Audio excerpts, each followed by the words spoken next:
Chapter 8. As I viewed myself in a fragment of looking-glass which hung up in the cabin, and by the dim light of a kind of battle lantern, I was so impressed with a sense of vague awe at my appearance, and at the recollection of the terrific reality which I was thus representing, that I was seized with a violent tremor, and could scarcely summon resolution to go on with my part. It was necessary, however, to act with decision, and Peters and myself went upon deck. We there found everything safe, and keeping close to the bulwarks, the three of us crept to the cabin companionway. It was only partially closed, precautions having been taken to prevent its being suddenly pushed to from without by means of placing billets of wood on the upper step, so as to interfere with the shutting. We found no difficulty in getting a full view of the interior of the cabin through the cracks where the hinges were placed. It now proved to have been very fortunate for us that we had not attempted to take them by surprise, for they were evidently on the alert. Only one was asleep, and he lying just at the foot of the companion ladder, with a musket by his side. The rest were seated on several mattresses, which had been taken from the berths and thrown on the floor. They were engaged in earnest conversation, and although they had been carousing, as appeared from 2 empty jugs, with some tin tumblers which lay about, they were not as much intoxicated as usual.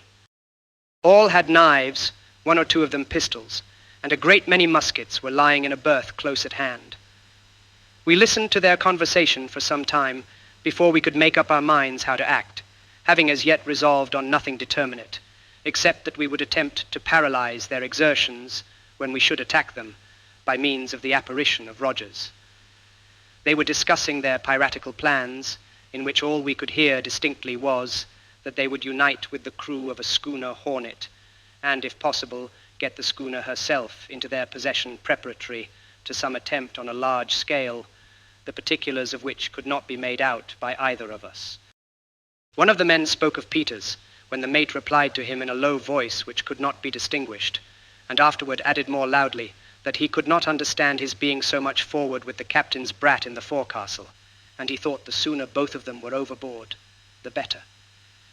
To this no answer was made, but we could easily perceive that the hint was well received by the whole party, and more particularly by Jones. At this period I was excessively agitated, the more so as I could see that neither Augustus nor Peters could determine how to act. I made up my mind, however, to sell my life as dearly as possible, and not to suffer myself to be overcome by any feelings of trepidation. The tremendous noise made by the roaring of the wind in the rigging and the washing of the sea over the deck prevented us from hearing what was said, except during momentary lulls.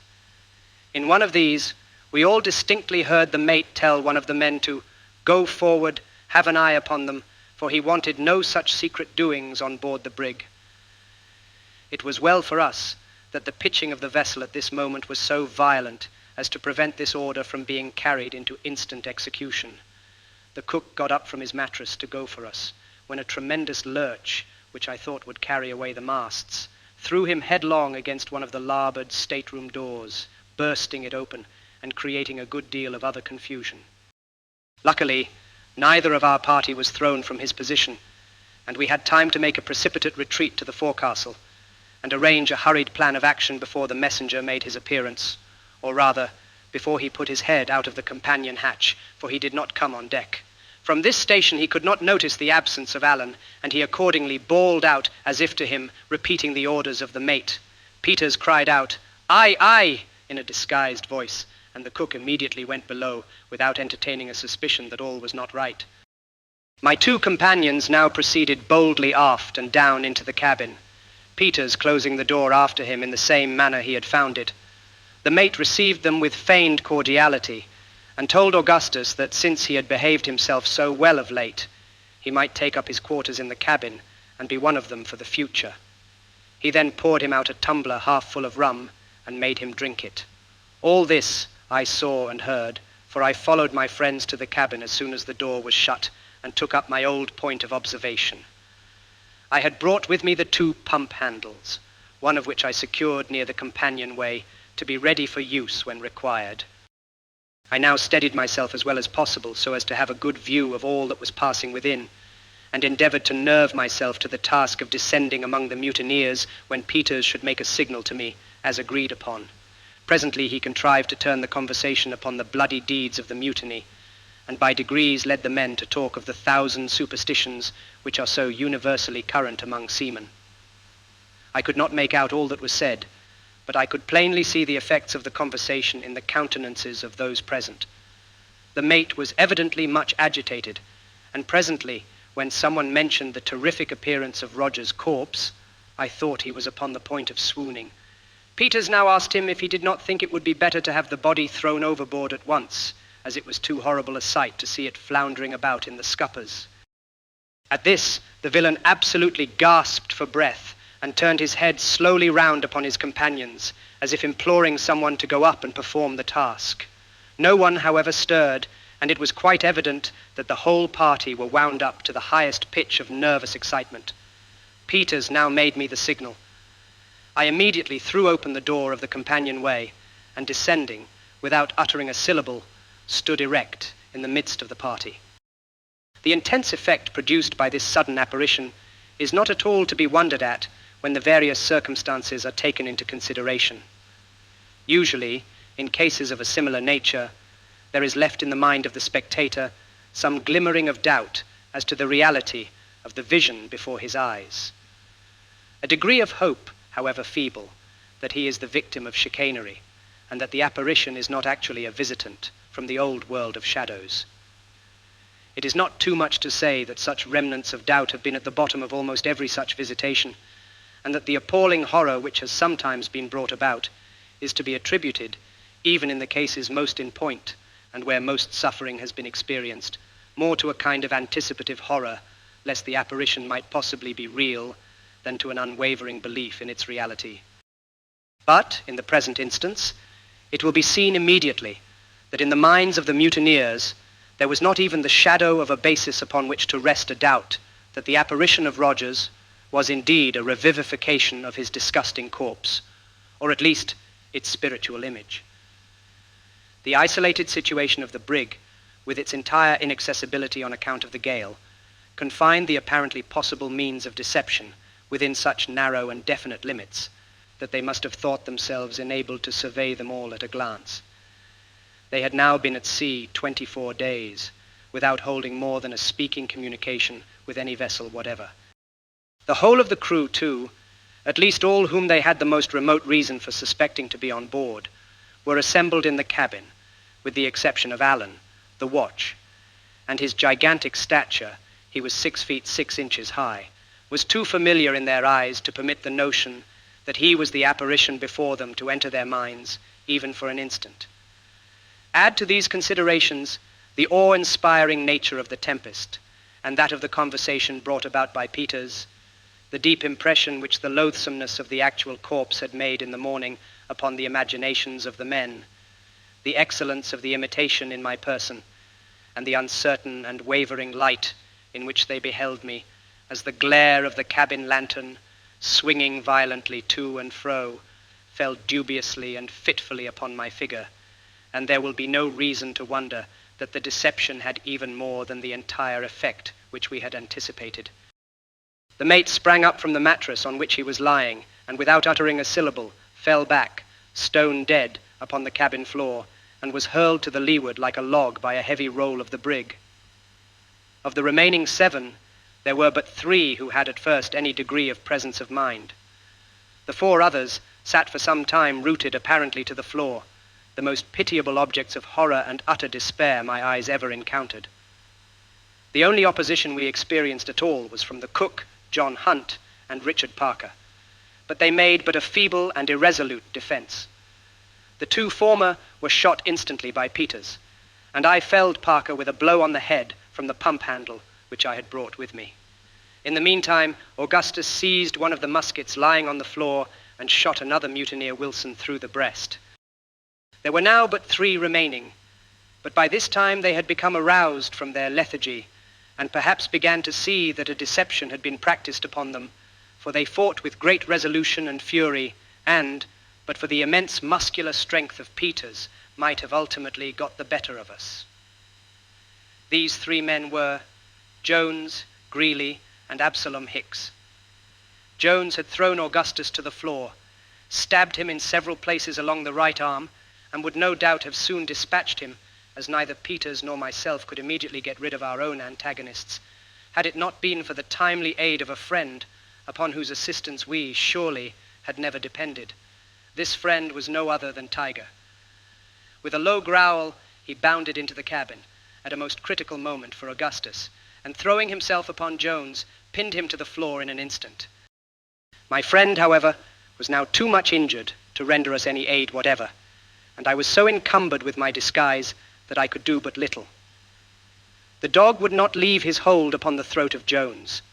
Peters, nevertheless, was far more than a match for the two men who remained, and would no doubt have dispatched them sooner, had it not been for the narrow space in which he had to act, and the tremendous lurches of the vessel. Presently, he was enabled to get hold of a heavy stool, several of which lay about the floor. With this, he beat out the brains of Greeley as he was in the act of discharging a musket at me, and immediately afterward a roll of the brig throwing him in contact with Hicks, he seized him by the throat, and by dint of sheer strength, strangled him instantaneously. Thus, in far less time than I have taken to tell it, we found ourselves masters of the brig.